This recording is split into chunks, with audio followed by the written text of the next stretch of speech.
اب یہ بھی سوال کیا جا رہا ہے. لیکن فیصل واڈا جو کچھ کہہ رہے ہیں، خواجہ آصف جو کچھ کہہ رہے ہیں کہ جناب مجھ سے بھی رابطے میں فیض صاحب، اور مجھے بھی انہوں نے آفر دی تھی، اور 2019 میں آفر دی تھی پنجاب حکومت کے لیے، باقی یہ وہ، تو رابطے میں یہ تھے، مختلف شواہد موجود ہیں.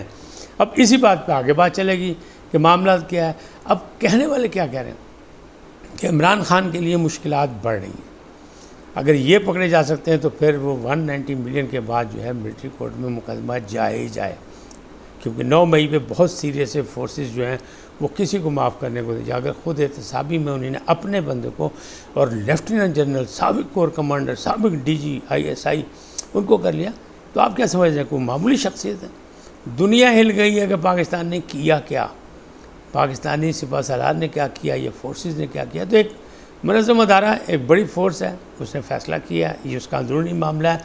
گوہر خان صاحب بیرسٹر جو PTI کے چیئرمین ہیں، وہ بھی یہ کہہ رہی ہے ان کا اندرونی معاملہ ہے. بالکل صحیح، ان کا اندرونی معاملہ ہے، لیکن جناب بیرونی سطح پر بھی ہلچل مچی ہوئی ہے. امریکہ بھی سوچ رہا ہے کی ہوا، دوسری طرف جناب اسرائیل بھی سوچ رہے ہیں پاجیا کی ہوا، طالبان بھی سوچ رہے ہیں یہ کیا ہوا افغانستان میں، بھارت بھی سوچ رہے ہیں کہ کوئی راہ سے ڈرتے تھے، ISI کا DG رہا ہے سابق، تو وہ کہہ رہے ہیں اے کیو ہے.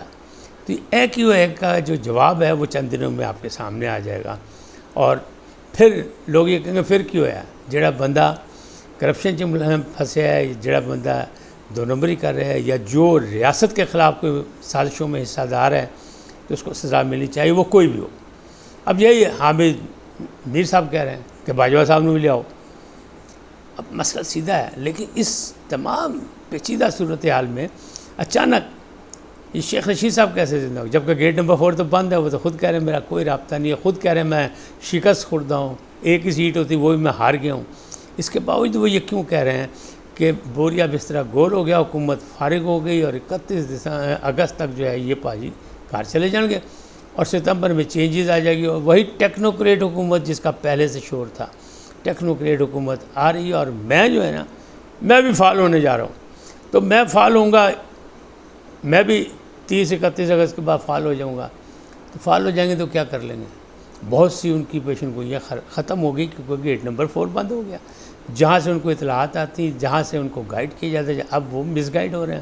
اور ان کو ہی نہیں بلکہ یہ کہا جا رہا ہے ان جیسوں نے، جو ڈیوٹیفل جرنلسٹ ہیں یا ڈیوٹیفل سیاستدان ہیں، اور یہ جو یوٹیوبرز ہیں اور نادان دوست جن کا میں کہتا ہوں وکلا میں بھی ہیں، انہوں نے عمران خان کے لیے مشکلات پیدا کی، ان کو مس گائیڈ کیا، گائیڈ نہیں کیا، مس گائیڈ کیا.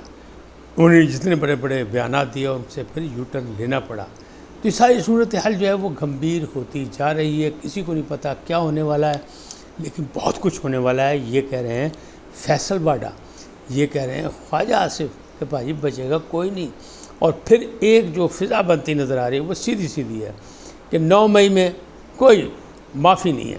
یہ بار بار کہا ISPR نے بھی، اور اب یہ ثابت ہو گیا کہ 9 مئی میں نہیں.